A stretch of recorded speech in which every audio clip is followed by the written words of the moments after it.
শখের ফেসবুক আইডিতে কোনো কিছু হইলে ঘুম আসে না। এই যে ইদ্রিস ভাই এবং উমর ফারুক ভাই চলে আসছেন চট্টগ্রাম থেকে, সে ভোরবেলা চলে আসছেন, সারা রাত জার্নি করছেন, জার্নি করে এখন চলে আসছেন, সকাল থেকে কিন্তু ওয়েট করতেছেন, কত মানুষ দেখতে পাচ্ছেন আপনারা।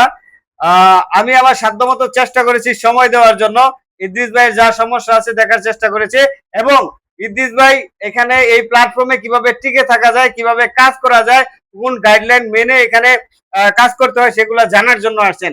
আমি ওনাকে সেই গাইডলাইন গুলো দেওয়ার চেষ্টা করছি। সবচেয়ে আমি মনে করি যারা আমার কাছে আসবেন বা আসতে চান বা ফেসবুক নিয়ে কিছু একটা করার চিন্তা ভাবনা করতেছেন, আমি সবাইকে বলবো আগে ফেসবুক বিষয়ে জানবেন, বুঝবেন, তারপরে এখানে শুরুটা করবেন। না হয় কিন্তু আপনাদের অনেক দেরি হয়ে যাবে। আমাদের প্রত্যেকেরই কিন্তু এক একটা ইচ্ছা আছে, আশা আছে, আকাঙ্ক্ষা আছে, আমরা এক একজন এক এক রকমের। কেউ গান গায়, কেউ টিকটক করে, কেউ নাচে, কিন্তু ওইটাকে যদি প্রপার ভাবে করা যায় তাহলে কিন্তু সফলতা আসবে, অন্যথায় সফলতা আসবে না। কি বলেন উমর ফারুক ভাই? ইয়েস ভাই, আপনার কাছে আসলাম, খুব ভালো লাগলো। আলহামদুলিল্লাহ, আমরা নতুন করে আমাদেরকে গাইডলাইন দিলেন, খুব খুশি হলাম।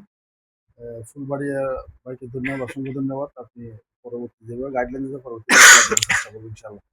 ইনশাল্লাহ। আর কন্টেন্টের সামনে এসে জুড়ে কথা বলতে হবে, বয়সটা দিতে হবে কনফিডেন্সের সাথে। কি বলেন? ইনশাল্লাহ ইনশাল্লাহ ইনশাল্লাহ। আর তাকাইতে হবে একদম ক্যামেরার ফোকাসে। ক্যামেরার ফোকাসে না তাকালে কিন্তু মানুষ বুঝতে পারবে না যে আমরা আপনাদের সাথে কথা বলতেছি। আপনাদের জন্য শুভকামনা, উমর ভাইয়ের জন্য শুভকামনা, ইদ্রিস ভাইয়ের জন্য শুভকামনা। ধন্যবাদ আসসালামু ভাই, আলাইকুম। ধন্যবাদ।